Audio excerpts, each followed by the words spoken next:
Now we are counting down to Malaysia's general election this Saturday. The Borneo state of Sabah and Sarawak hold 25% of parliamentary seats. Analysts say both can have a bigger say in government if they can form a united bloc. This would mean being more effective in pushing the federal government to give the states greater autonomy and a higher revenue share from their oil and gas resources. Leong has more. You could say that the Borneo states of Sabah and Sarawak are powerful entities. Their oil and gas revenues bring in major revenues for Malaysia. Politically, they hold 1/4 of the country's parliament seats. There's a lot that Sabah and Sarawak can do with 25% of parliamentary seats.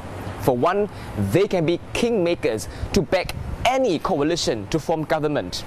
And as some observers say, both states can also come together as one to make stronger demands from Peninsular Malaysia.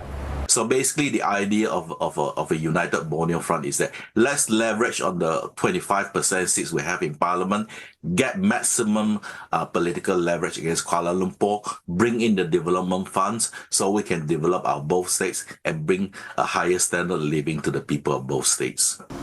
So far, Sarawak has managed to make more of those demands.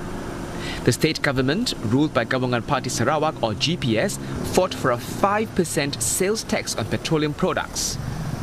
The head of government is also known as Premier rather than Chief Minister, a reflection that the state has made another step towards regaining more of Sarawak's rights. Sarawak is so successful in getting concessions from Kuala Lumpur side because under GPS they're highly united. They're all Sarawak-based parties, and they are really telling Kuala Lumpur that if you don't give us all the concessions we want, then we have to look at some drastic measures. The thing that scares the hell out of the Malayan political class is of course the S word, succession. So they really have to worry about this. Over in Sabah, it's a different political landscape. The ruling coalition, Gabungan Rakyat Sabah or GRS, comprises Bersatu and Barisan Nasional. A unique relationship given that in Peninsular Malaysia, both parties are at loggerheads.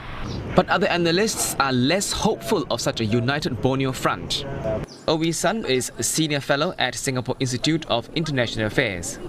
I think even to just have a united front for either Sabah or Sarawak would be very difficult because they have their respective political dynamics. It would be very difficult for them to unite with one another, not to mention Sabah and Sarawak combining together. Even if Sabah and Sarawak were to be united and to sort of have a front together, I think that doesn't necessarily mean that the politicians involved in this united Borneo Front would be all fighting for the rights of Sabah and Sarawak.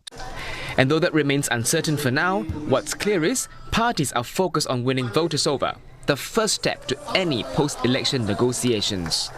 Leong, CNA, Kota Kinabalu, Sabah.